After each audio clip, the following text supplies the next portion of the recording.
રમતગમત અને પ્રવાસન રાજ્ય મહામંત્રી ડોક્ટર જયરામભાઈ ગામિતે ઉચ્છલ તાલુકાના સુમુલડેરી ખાતે શુક્રવારે યોજાયેલા નારી સંમેલન તથા વિશ્વ સ્તનપાન સપ્તાહની ઉજવણી પ્રસંગે જણાવ્યું હતું કે વડાપ્રધાન નરેન્દ્ર મોદીએ વન બંધુ કલ્યાણ યોજના થકી આદિવાસી સમુદાયના સર્વાંગી વિકાસને સુનિશ્ચિત કરવાનું કાર્ય કર્યું છે।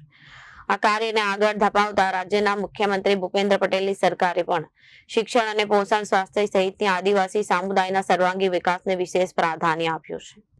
તેમણે વધુમાં ઉમેર્યું કે આંગણવાડીઓમાં જે રીતે બાળકો, સગર્ભા, ધાત્રી માતાઓ અને કિશોરીઓના પોષણ તથા સ્વાસ્થ્યની કાળજી લેવાય છે તે ખૂબ પ્રશંસનીય છે। દૂધ સંજીવની જેવી યોજનાઓ સહિત THR પોષણ માટે ઉત્તમ સ્ત્રોત છે। તેમણે આ સાથે નારી અદાલત સહિત મહિલાઓ માટે સેવાઓ ઉપલબ્ધ કરાવતા વિભાગો તથા તેમની વિવિધ પંખોના કામગીરીની પણ પ્રશંસા કરી હતી। વધુમાં એક પેડ માં કે નામ અભિયાન અંતર્ગત વૃક્ષારોપણનું મહત્વ સમજાવી સૌના વૃક્ષારોપણ કરવા પ્રેરિત કર્યા છે।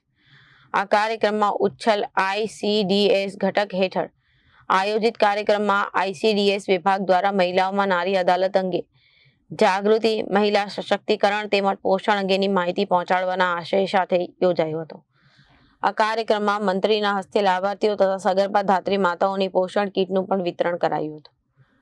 ઉચ્છલ ICDS ઘટક હેઠળ આયોજિત આ કાર્યક્રમનો મુખ્ય આશય મહિલાઓમાં નારી અદાલત અંગે જાગૃતિ લાવવાનો અને મહિલા સશક્તિકરણ તેમજ પોષણ અંગેની માહિતી પહોંચાડવાનો હતો।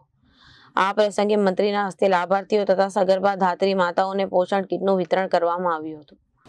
વિશ્વ સ્તનપાન દિવસની વાત કરીએ ત્યારે એનું મહત્વ તો આપણને ખબર જ હશે।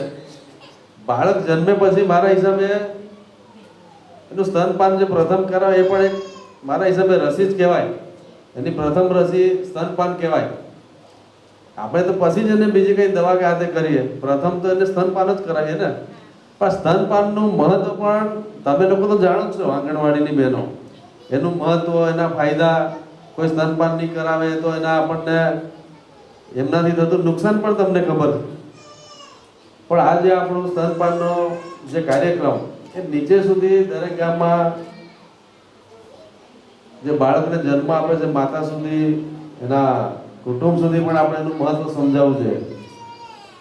કારણ કે મેં કીધું તે રીતે આના ફાયદા પણ ખૂબ જ છે।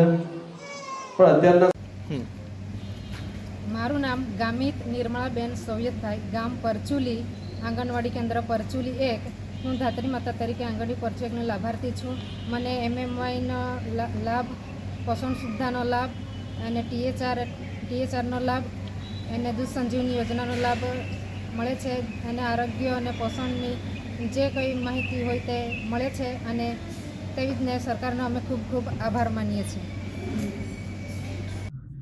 Reporter Ashish Gavit, Janadesh news, Tapi.